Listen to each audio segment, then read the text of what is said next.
Good business associates, आज एक बहुत ही इम्पोर्टेंट टॉपिक ऊपर मैं बात करने जा रहा हूँ और ये शायद आज बहुत ज़रूरी भी है। मैं चाहता हूँ इस वीडियो को भी बहुत शेयर कीजिएगा। पहले मुझे सुनिए पूरा। मैं आप सभी के साथ कुछ ऐसी चीज़ें शेयर करना चाहता हूँ कि कोई कंपनी लॉन्ग टर्म वर्क कैसे करती है। देखिए, स्टार्टअप किसी भी चीज़ का होना कोई बड़ी बात नहीं होती है, उस स्टार्टअप का लॉन्ग टर्म होना बहुत बड़ी बात है। वो लॉन्ग टर्म कैसे होगी, वो डिपेंड कैसे करती है, इस चीज़ के बारे में सुनिएगा। मैं बहुत सारा एक्सपीरियंस अपने इन 5 साल के डायरेक्ट सेल के करियर में मैंने लिया, चाहे वो बड़े बड़े स्पीकर्स को सुनना हो, चाहे वो डायरेक्ट सेलर्स को सुनना हो, और चाहे वो कंपनीज़ को देखकर मैंने सीखा। मैंने बहुत सारी बुक्स भी पढ़ी अपने करियर के अंदर, और मैंने हर किताब के अंदर बहुत सारी चीज़ें पढ़ी और जो बहुत सेम थी उनको मैं आपके सामने रखना चाहता हूँ। डायरेक्ट सेलिंग में लॉन्ग टर्म विजन के लिए एक सबसे पहली चीज़ हर एक किताब कहती है कि डायरेक्ट सेलिंग को ज्वाइन करें तो एक ऐसी कंपनी के साथ काम करें जो लंबी हो, जिसका एक्सपीरियंस हो, जैसे 5 साल एग्जिट हो चुके हो मार्केट में काम करते हुए। अगर आप ऐसी कंपनी के साथ काम करेंगे तो ये उस तरीके से है कि आप एक पेड़ के ऊपर लटके हैं, बट डाल बड़ी है या छोटी ये डिपेंड करता है। छोटी के साथ लटकेंगे तो ज़्यादा चांसेज है कि वो फेल हो सकती है, गिर सकती है वो डाल, वो टूट सकती है। बट लंबी डाल के साथ, मजबूत डाल के साथ लटकेंगे तो बहुत कम चांस होंगे कि आप वहाँ से गिरेंगे। इसीलिए डायरेक्ट सेलिंग के अंदर आज आप ऐसी कंपनियों के बहकावे में मत आएँ जो बहुत नई हैं, क्योंकि उनके बहुत कम चांसेस है आगे वो बढ़ पाएगी। मैं ये भी नहीं कहूँगा कि उन पे बिलीव करना है ना करना सही है गलत है, बट आगे आप जैसे जैसे मेरी वीडियो में बढ़ेंगे आपको ये चीज़ें भी क्लियर हो जाएगी। अब बात आती है सबसे पहली कि उस कंपनी के प्रोडक्ट क्या है। देखिए, एक कंपनी अपने कितने सारे प्रोडक्ट के साथ आ रही है मार्केट में, ये बहुत ज़रूरी है। उस प्रोडक्ट की क्वालिटी कितनी है। एक बार के लिए आपने कोई प्रोडक्ट रख भी दिया, अगर उसकी ज़रूरत लोगों को है तो लोग क्वालिटी को ज़रूर देखेंगे, क्योंकि डायरेक्ट सेलिंग लॉन्ग टर्म वो कंपनी वर्क करती है जिसके अंदर कस्टमर्स का फेथ हमेशा रहे, और फेथ क्वालिटी के साथ होता है। इसी के साथ वेराइटीज़ कितनी है। एक कैटेगरी के साथ आप काम कर रहे हैं तो मार्केट के अंदर बहुत जल्द आप एक लिमिटेड नेटवर्क के अंदर ही सीमित रह जाएंगे। ज़्यादा बड़ा नेटवर्क, बहुत ज़्यादा अपॉर्चुनिटी चाहिए तो वेराइटीज़ आपके साथ होनी चाहिए। इसके साथ बात आती है कि कंपनी का विज़न क्या है, उसके बेस क्या है। आज बहुत सारी कंपनियां मार्केट के अंदर आपको असोर्ट से बेहतर दिखाने की बातें करती है कि हमारी कंपनी में आ जाइए, ये असोर्ट से बेहतर है, हम असोर्ट से बेहतर कर रहे हैं, हमने असोर्ट के अंदर काम किया, हम जानते हैं असोर्ट के अंदर क्या है और हम आपको बताते हैं बेहतर क्या है। मैं आपसे पूछना चाहता हूँ ऐसे लोगों से भी कि उनका बेस क्या है, वो आपको क्या यूएसपी देते हैं अपने प्रोडक्ट की, वो आपको क्या बताते हैं कि उसका विज़न क्या है। वो कंपनी अगर वो ओपन करें किस लिए कर रहे हैं, सिर्फ इसलिए क्योंकि जो जिस कंपनी में वो थे वो उन चीज़ों को बेहतर कर रही है और हम उसी पुराने मॉडल के अंदर आपको ज़्यादा प्रॉफिट दे देंगे बस। नहीं, ये बहुत गलत होगा अगर आप इस चुनाव को अगर बहुत अच्छे से नहीं समझेंगे तो, क्योंकि कंपनी का विज़न होना बहुत ज़रूरी है। आज हम 2015 का डायरेक्ट सेल नहीं कर रहे हैं, आज हम 2010 का डायरेक्ट सेल नहीं कर रहे हैं, आज हम 2020 के अंदर हैं, जहां हर कंपनी के ऊपर पैनी नज़रें रखी जा रही है, जहां हर एक जीएसटी का बिल अगर जमा ना हो तो उस कंपनी तक ऑफिसर्स पहुंच जाते हैं। गाइडलाइंस आज आ चुकी है। अगर हम इन चीज़ों को नहीं समझेंगे तो हम अगर बहकावे में चले भी गए किसी कंपनी में तो हमारा बहुत बड़ा नुकसान हो जाएगा। याद रखिए, एक कंपनी जिसके अंदर आप काम करते हैं उसके प्रोडक्ट की जितनी क्वालिटीज़ होनी चाहिए उसी के साथ उसका विज़न होना चाहिए। तो तीसरी चीज़ होती है उसका एजुकेशन सिस्टम। एक बार के लिए लोगों को आप ये कह के बुला भी लोगे कि हाँ ठीक है हमारा बेहतर है, हमने अलग कर लिया, हमने प्रॉफिट ज़्यादा दे दिया, ठीक है चले भी जाओ, बट याद रखिए एजुकेशन सिस्टम कितना स्ट्रॉन्ग है, बैक कितनी स्ट्रॉन्ग होती है। कहते हैं किसी भी कंपनी की सबसे मजबूती बैक डायरेक्ट सेलिंग के अंदर होती है, वो उस कंपनी का एजुकेशन। अगर एजुकेशन स्ट्रॉन्ग नहीं है तो कुछ ही टाइम में वहाँ बहुत सारे हलचलें हो जाएगी, ख़त्म हो जाएगी वो कंपनी। और ये एक्सपीरियंस मैंने किया है, जो कंपनियां असोर्ट से उठकर निकली थी उनका एजुकेशन सिस्टम। अब मैं आपसे पूछना चाहता हूं कि उन लोगों ने जिन्होंने असोर्ट का ही एक्सपीरियंस लेके आज एक नया स्टार्टअप किया, मैं आपसे एक चीज़ जानना चाहता हूं, आप पहले की 5 साल की वही पुरानी एजुकेशन के साथ काम कर रहे हैं जिसमें हम आज बेटर नहीं हो रहे। आज आप उसी के साथ ही काम करेंगे तो नहीं आगे बढ़ पाएंगे। आपका बैक कितना स्ट्रॉन्ग है इसके अंदर आता है कि आपका मैनेजमेंट टीम कितना है। असोर्ट का मैनेजमेंट टीम की अगर हम कंपेयरिंग की बात करेंगे तो एग्जिट भी नहीं करते यार असोर्ट के साथ में। उनका L&D टीम है, उनके पास अकेडमीज़ है, क्या वो लर्निंग के लिए फ्री में ब्लॉग्स दे रही है जहाँ से लोग इंस्पायर हो पा रहे, सीख पा रहे। अब याद रखिएगा कि डायरेक्ट सेलिंग गाइडलाइंस को फॉलो करने वाली कंपनी को ही ज्वाइन कीजिएगा। डायरेक्ट सेलिंग की गाइडलाइंस, अगर तुम डायरेक्ट सेलिंग फ्यूचर बनाना चाहते हो, मैं आपसे एक चीज़ पूछना चाहता हूँ, 5 साल 10 साल किसी कंपनी में लगाने से ज़्यादा अच्छा है कि सबसे पहले 27 पेज की डायरेक्ट सेलिंग की गाइडलाइन पढ़ लीजिए, क्योंकि वो गाइडलाइन आपको क्लियर विजन दे देगी कि सही कंपनी का चुनाव, क्योंकि सही कंपनी का चुनाव नहीं हुआ तो आपके एफर्ट्स करने के बावजूद भी आप फेल हो जाएंगे। अब बात आती है ओनर की मेंटेलिटी पे। बहुत सारी कंपनियां आपको आज कह रही होगी कि हम बेहतर है, बट मैं एक चीज़ जानना चाहता हूं कि अगर ओनर की मेंटेलिटी सही नहीं है उस कंपनी की, तो क्या होगा? होगा ये कि आप एक बार के लिए चले तो जाएंगे, उसके बाद में सब कुछ खत्म हो जाएगा। उन लोगों की ओनर की मेंटेलिटी क्या है कि बस कुछ भी करके, कैसे भी करके पैसा कमाना है, कैसे भी करके हम काम कर लेंगे। नहीं, हमें एक विज़न जो हमारे ओनर के पास होना चाहिए वो बहुत ज़रूरी है।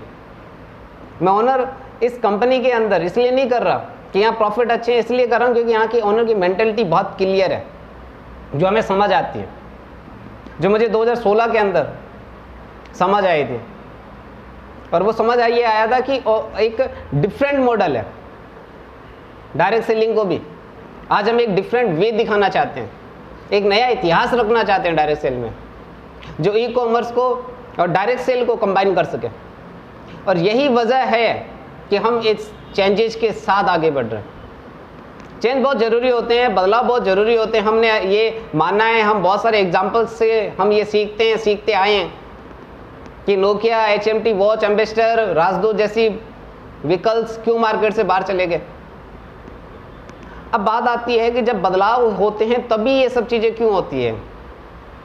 मैं आपसे पूछना चाहता हूँ कि ये सब चीज़ें बदलाव पे ही क्यों हुई? क्योंकि बदलाव के अंदर 2 चीज़ें होती है, एक फ़ायदे भी होते हैं तो नुकसान भी होते हैं। और जो नुकसान देखते हैं वो अलग अलग कंपनियां बनाना, उनके CEO बनना शुरू कर देते हैं, और जिन्हें फ़ायदे देखते हैं वो उनके साथ अपग्रेड होना शुरू कर देते हैं। अब रीज़न क्या है कि मैं इस वीडियो को क्यों बना रहा हूँ? क्योंकि आज बहुत सारे फेक कमिटमेंट के साथ नई कंपनियाँ आ रही हैं। याद रखिए, कमिटमेंट अगर फेक होगी तो बहुत नुकसान होगा। एक छोटी सी स्टोरी याद आ रही है मुझे, नर्क और स्वर्ग की। एक बार एक इंसान जिसकी मृत्यु हो जाती है वो ऊपर चला जाता है, यमराज के यमदूत उसे कहते हैं कि बता तू स्वर्ग जाना चाहता है, नर्क जाना चाहता है। इंसान कहता है कि मुझे दोनों दिखा दीजिए, मैं चुनाव कर लूँगा। उसे सबसे पहले स्वर्ग के द्वार पे ले जाया जाता है, स्वर्ग पे दिखाया जाता है। उसे दिखाया जाता है कि वहाँ पे सारी खाने पीने की चीज़ें हैं, वहाँ बहुत आराम से वो रह सकता है, बहुत अच्छे अच्छे लोगों को वो वहाँ पे देख रहा है। वहाँ पे उसे वो सब मिलता है जो उसके करियर के अंदर वो बनाना चाहता है। बहुत सारा पैसा, स्वर्ण मुद्राएं, सब कुछ है। बट जब वो कहता है कि मुझे नर्क भी दिखा दे तो उसे नर्क भी दिखाया जाता है। वो नर्क के द्वार पे भी जाता है, वहाँ पे जाता है तो सबसे पहले देखता है उसे कि बहुत सारा खाने और पीने की चीज़ें भरी पड़ी है, शराब मिल रही है, मदिरा मिल रही है, बड़ी बड़ी अप्सराएं वहाँ पे घूम रही है। आदमी का मन घूम जाता है, वो कहता है कि जी नर्क बहुत अच्छा है, नर्क में दे दो मुझे।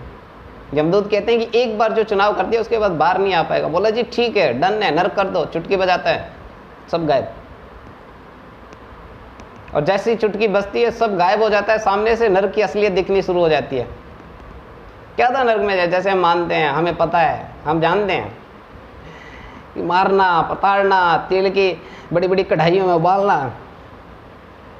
अब याद रखिए कि अगर हम आगे बढ़ भी रहे हैं तो हम एडवांस के साथ बढ़ रहे हैं या पुराने मॉडल के साथ बढ़ रहे हैं। कुछ लोगों को ये समझना बहुत ज़रूरी है। मैं ये रिपीट कर दूं, 2010 और 15 का मॉडल नहीं है, ये 2020 का डायरेक्ट सेल है जिसमें आप हैं। आज मैं आपसे पूछना चाहता हूँ, आप बदलते हुए एडवांस के साथ काम करना चाहते हैं या फिर पुराने 10 साल पुराने मोबाइल फ़ोन के साथ काम करना चाहते हैं? जैसे उन लोगों का सोच क्या है, वो ये कहना चाहते हैं आपको कि आप ऐसा कीजिए, 10 साल पुराने हमारे मोबाइल फ़ोन को देखिए, ये देख रहा है आपको, ये 10 साल बाद ऐसा ही हो जाएगा जैसा आप आज कर रहे हैं। अरे तो फिर इसमें अलग क्या है? और तुम जब तक 10 साल में आओगे तब तक असोट कहाँ तक चला जाएगा, इमेजिन भी किया है। इसलिए याद रखिए कि उस मॉडल को एग्जिट नहीं करेगा वो डायरेक्ट सेल की गाइडलाइंस के अंदर भी, वो एग्जिट नहीं कर पाएगा। इसलिए सही चुनाव आज आपको करना बहुत ज़रूरी है। मैं कुछ सवालों को जवाब देना चाहता हूँ। लोग कहते हैं एपी आया, सर एपी क्यों आया? मैं आपको ये चीज़ कहना चाहता हूँ, क्या आप ये पसंद नहीं करते कि आज हम जिन क्वालिटी के प्रोडक्ट के साथ काम कर रहे हैं वो वेराइटीज़ और बढ़े? हम जहाँ एक इंसान को कपड़े दे रहे हैं हम वहीं उस इंसान की हर एक ज़रूरत को भी रीच करें? अगर हाँ, तो हमें एपी के साथ काम करना पड़ेगा, क्योंकि हर एक प्रोडक्ट के ऊपर उतना बेनिफिट फिक्स नहीं कर पाएगी कंपनी, और इसीलिए एपी मॉडल आया, जिसकी वजह से हम हर एक कैटेगरी के साथ डील कर पा रहे हैं। दूसरा कि एपी प्रोडक्ट के साथ साथ में जब चीज़ें बढ़ी, वेंडरशिप आई, तो इससे लोगों को उसको फ्यूचर नहीं दिख रहा, लोग सिर्फ बेनिफिट को देख रहे हैं। अब मैं एक चीज़ और बताना चाहता हूँ। आप सोचिए, रोशन सीनियर के लिए क्या आसान था?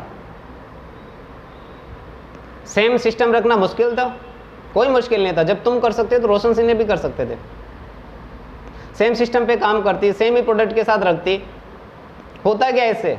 होता ये कि 10 साल बाद हमारी कम्युनिटी के अंदर लोगों को आने का जो नंबर है, जो ज्वाइनिंग होने का रेशियो, वो कम हो जाएगा। क्यों? क्योंकि सिर्फ कपड़े के अंदर कंपटीशन बढ़ना शुरू हो जाएगा, और यही वजह थी। वरना कमाने का सिर्फ जरिया फोकस होता रोशन सीनियर का, तो सिर्फ उसी सिस्टम के साथ कर रहे होते। आज भी हम उसी सिस्टम के साथ कर रहे होते। ऑफलाइन ही सिस्टम होता। चंडीगढ़ में बैठे रहते हम सभी, ज्वाइनिंगों के लिए लाइनें लगा के खड़े रहते, बट उन्हें पता था कि ये ऑनलाइन लाना पड़ेगा। और यही वजह है कि आज मैं गुजरात में होकर भी अपना बिजनेस चला पा रहा हूँ, और अलग अलग डिस्ट्रीब्यूटर्स अपने अलग अलग IFCCs के अंदर काम कर सकते हैं। और इसीलिए ही चेंज करना मुश्किल था, क्योंकि कुछ लोगों को पक्की पकाई रोटियों की बड़ी आदत हो गई थी मेरे भाई, और उन्हें पक्की पकाई रोटियां बड़ी पसंद आती हैं। बट याद रखिए, मैं आपसे एक चीज़ और कहना चाहता हूँ। डायरेक्ट सेलिंग में काम किया 18 साल बाद, जब आपका लड़का कोई 18 साल का होगा, जब आपका कोई बच्चा जब 18 साल बाद किसी काम का चुनाव करेगा, तो वो क्या एक्सेप्ट करेगा अगर आप सफल ही नहीं रहे डायरेक्ट सेल में? तो मैं आपसे पूछना चाहता हूँ, उस दिन अगर आप 18 साल बाद भी अगर एक डायरेक्ट सेलर रहेंगे, तो उस दिन आपका साइज क्या होगा जब आप कंपनी का नाम बता रहे होंगे? यार,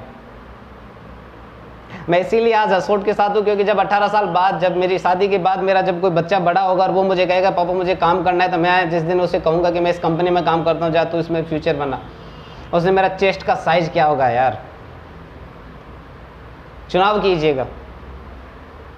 और ये फेक प्रॉमिस करने वाले लोगों का सिर्फ एक ही विजन है कि ये कैसे भी करके आज कुछ पैसा कमा लें, क्योंकि गवर्नमेंट के लो बहुत वीक है यार। एक इंसान के कत्ल पे भी वही सजा है जो 1000 लोगों के कत्ल के ऊपर है। और यही वजह है कि उन लोगों को नहीं फर्क पड़ेगा कि आज आप कहाँ से आ रहे हैं, कितना कुछ आप अपने चैलेंजेस लेके यहाँ तक पहुँचे हैं। आपके उन्हें जिस दिन प्रॉब्लम आएगी, उस दिन उन्हें फ़र्क नहीं पड़ेगा कि वो आपके लिए क्या करेंगे। वो बंद कर देंगे अपना सब कुछ, अब बैठ जाएंगे घर पे आराम से और ख़रीद लेंगे उन लोगों को जो उनके अगेंस्ट होंगे। याद रखिए, डायरेक्ट सेल आज आप 2020 के मॉडल में कितना बेहतर, कितना एडवांस होना चाहिए, इसका चुनाव आप और मेरे साथ जुड़े रहेंगे तो नई वीडियो में भी आपको सीखने को मिलेगा। चुनाव कीजिएगा। धन्यवाद दोस्तों आज की वीडियो को देखने के लिए।